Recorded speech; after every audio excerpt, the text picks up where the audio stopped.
क्या आपने कभी ऐसा सोचा था कि चुनौतियों को कम कर आप जीवन में बदलाव ला पाएंगे? वास्तव में मेरी पढ़ाई खत्म होने के बाद मैं सोच में पड़ गया कि आगे मुझे क्या करना चाहिए। मेरे दोस्तों से भी मैंने इस बात पर चर्चा की। फिर मैंने पिताजी का दर्जी का काम ही शुरू किया। यह मेरी स्कूल की पढ़ाई खत्म होने के 3 साल पहले की बात है। मेरा एक दोस्त जिसका नाम जिगर पटेल है, उसका संकेत यह है। गुजरात में उसे इस संकेत से जाना जाता था। फिर वह अमेरिका चला गया। मेरे दोस्त के अमेरिका चले जाने के बाद जब वह वापस लौटा तो उसका कद काफ़ी लंबा और चौड़ा हो गया था।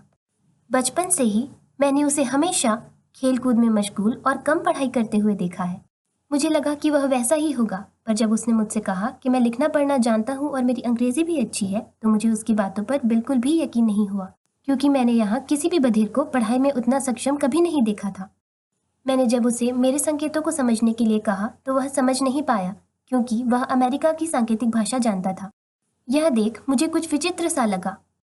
मैं यही सोचता कि पूरे विश्व में सांकेतिक भाषा एक समान है। फिर मैंने जाना कि अमेरिका की भाषा भारत से भिन्न है। मैंने उसे मेरे संकेतों को समझकर लिखने के लिए कहा, जिसे उसने काफ़ी बेहतरीन तरीके से लिखा था।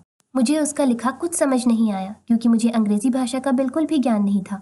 सही गलत की जांच के लिए जब मैंने अपने चाचा के बेटे से पूछा तो उसने भी उसका लिखा सही बताया। कुछ इशारों में भी उसने मुझे उसका लिखा बताया, जो बिल्कुल सही था। मैं चिंतित हो गया यह सोचकर कि अब तक हमारा विकास क्यों नहीं हुआ। अमेरिका हमसे कितने आगे है और भारत पीछे। उस वक्त मुझे भारतीय सांकेतिक भाषा की जानकारी ही नहीं थी। मेरे दोस्त ने बताया कि उसकी अपनी अमेरिकी सांकेतिक भाषा है, पर भारतीय सांकेतिक भाषा की जानकारी ना उसे थी ना मुझे। भारतीय सांकेतिक भाषा के बारे में मैंने कभी सुना ही नहीं था। अभी सब कुछ काफ़ी बेहतर हो गया है। यूट्यूब पर सांकेतिक भाषा के कई वीडियोज़ हैं जिसकी बच्चों को भी जानकारी है, जो पहले बिल्कुल भी नहीं थी। हम संकेतों में बातें करते पर उसका मतलब नहीं पता था। अच्छा, ऐसा होता था। उसका विकास कैसे हुआ, यह जानने के लिए मैंने उससे कई सवाल पूछे। उसने अपनी भाषा के बारे में लिखी हुई मुझे कई किताबें पढ़ने को दी, जो काफ़ी दिलचस्प थी।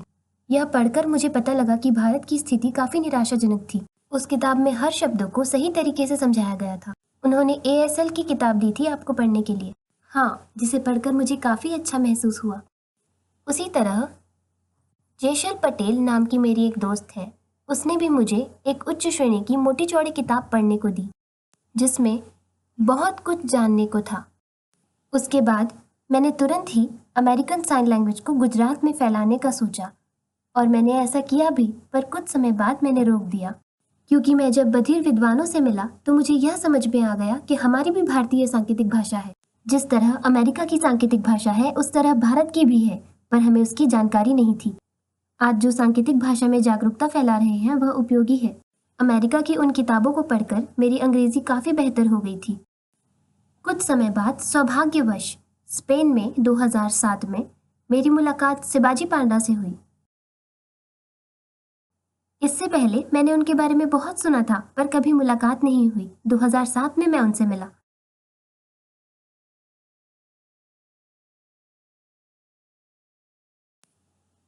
उस वक्त उन्होंने मुझसे पूछा, तुम दर्जी का काम करते हो? मैंने कहा हाँ। फिर उन्होंने पूछा, तुम्हारी अंग्रेजी अच्छी है? मैंने कहा हाँ, मुझे सामान्य जानकारी है। फिर उन्होंने मुझे इशारा फाउंडेशन की शुरुआत कर अंग्रेजी पढ़ाने को कहा। मैंने कहा नहीं, वो तो सुनने वाले पढ़ाते हैं, मैं कैसे पढ़ा सकता हूँ। शिवाजी ने कहा, तुम कर सकते हो, मुंबई में ऐसे कई लोग हैं जो पढ़ा रहे हैं। मुझे उनकी बातों पर यकीन ही नहीं हुआ। फिर मैं और वीरभद्र सिंह, हम दोनों 2008 में, नहीं 2007 में हम मुंबई गए। वहाँ हम कई बधिर प्रशिक्षकों से मिले जो प्रशिक्षण देते थे। मैं यह सोचने लगा कि यदि ऐसा गुजरात में हुआ तो क्या होगा, क्या मैं उचित शिक्षण दे पाऊंगा। अंत में जब शिवाजी ने मुझसे जवाब मांगा तो मैंने उन्हें रुकने को कहा। इस बात पर मैंने जब अपने परिवार वालों से चर्चा की तो उन्होंने कहा कि बधिर नहीं पढ़ा सकते हैं। मैंने कहा कि मैंने मुंबई में देखा है। फिर उन्होंने मुझे दर्जी के काम के साथ यह काम करने की भी मंजूरी दे दी। जब मैंने इसकी शुरुआत की तो सभी ने काफ़ी रुचि दिखाई। मेरे पास करीब 60 लोगों के फॉर्म आए। मैं सोच में पड़ गया कि इतने सारे लोगों को मैं एक साथ कैसे पढ़ाऊंगा। मेरे पास एक छोटा सा कमरा था। फिर मैंने शिवाजी और सुनील से पाठ्यक्रम और पढ़ाने के तरीके बताने की सलाह मांगी। तो उन्होंने मुझे मंजूरी तो दी, पर उनके पास समय की पाबंदी थी, वह अपने कामों में व्यस्त थे। मेरी मदद करने के लिए उन्होंने हामी भरी, पर मुझे उनका सहारा नहीं मिला। मैं बहुत परेशान हो गया था कि मैं कैसे पढ़ाऊंगा। उस वक्त मैं केवल सामान्य अंग्रेजी जानता था, जिससे मैं कैसे पढ़ा पाता। ऐसी स्थिति में अगर मैं पढ़ाता तो सब मुझे ही दोष देते। फिर मैं अपने एक सुनने वाले दोस्त के पास गया, जिसका नाम अप्रित है। वह ईसाई है। इस बात पर मैंने उससे चर्चा की। वह आपका दोस्त है? हाँ। मैंने उससे कई सारे सवाल पूछे। उसने मुझे किताबों को पढ़ने की सलाह दी। जब मैं उसे अमेरिका के बारे में बताने लगा तो उसने कहा कि केवल व्याकरण पर ध्यान मत दो, इससे बेहतर है कि तुम ज्यादा से ज्यादा पढ़ो। इस बात पर हमारी काफी बहस हुई। मैंने कहा पढ़ने से पहले व्याकरण की जानकारी होना जरूरी है। उसने कहा ऐसा नहीं है, वह तो तुम्हें पहले से ही आता है। हर रोज तुम्हें पेपर पर समाचार और यूट्यूब पर जानकारी पूर्ण वीडियोस देखनी चाहिए। इतनी बहस करने के बाद मैंने कोशिश की, पर मैं पढ़ पढ़ के बहुत उब जाता। फिर भी उसने मुझे प्रोत्साहित किया और मुझ पर जोर डाला।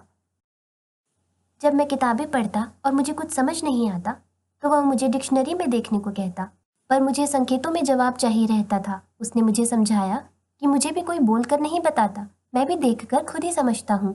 ऐसा कहकर उसने मुझे चुप करा दिया। यह बहुत पहले की बात है। तब मुझे समझ में आया। उसने कहा कि क्या संकेतों में बताना जरूरी है?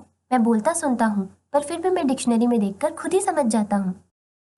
फिर मैंने उसकी बात मानकर डिक्शनरी के जरिए अर्थ समझने का प्रयास करना शुरू किया और धीरे धीरे मैं उसमें बेहतर होने लगा। मेरे विकास के लिए मैं उसका शुक्रगुजार हूँ, जिसने मुझे प्रोत्साहित किया। और साथ ही भले ही शिवाजी और सुनील मुझे सहारा नहीं दे पाए, पर मैं उनका भी आभारी हूँ, क्योंकि अगर वह उस वक्त मुझे सहारा दे देते तो मैं उनके बताए हुए तरीकों का ही पालन करता, जिसमें मेरे कोई विचार नहीं होते। इसलिए मैं उन दोनों का शुक्रगुजार हूँ। जब मेरे सामने स्वयं ही परिश्रम करने की स्थिति आई, तब कक्षा में जाने की एक रात पहले मैं अगले दिन पढ़ाने की योजना बनाता। इसी तरह मेरा विकास हुआ, मेरी अंग्रेजी बेहतर होने लगी और मैं पढ़ाने में सफल होने लगा। आज मेरे पढ़ाए हुए अनेकों बधिर हैं, जो आज की तारीख में लोगों के लीडर्स हैं। उनमें से कुछ ट्रेनिंग भी देते हैं, जैसे सेंटम ग्रुप के तुषार विराडिया, मनन जो एक लीडर है। इन जैसे अनेकों हैं। यह विकास की लहर 2008 से शुरू हुई। बधिर जनों के लिए सबसे महत्वपूर्ण है पढ़ना, जिससे उन्हें बेहद मदद मिलती है। दूसरों की मदद लेना भी उनके लिए उतना मूल्यवान नहीं होगा। यदि वह मेहनत और पूरी निष्ठा से पढ़ने में ध्यान दें तो कुछ सालों में वह आसानी से पढ़ पाएंगे। आज मुझे पढ़ाते हुए पूरे 10 साल हो गए। मैंने भारतीय सांकेतिक भाषा का लेवल A, B और C भी पढ़ाया है। पूरे भारत में अंग्रेजी भाषा का प्रशिक्षक केवल मैं ही हूँ।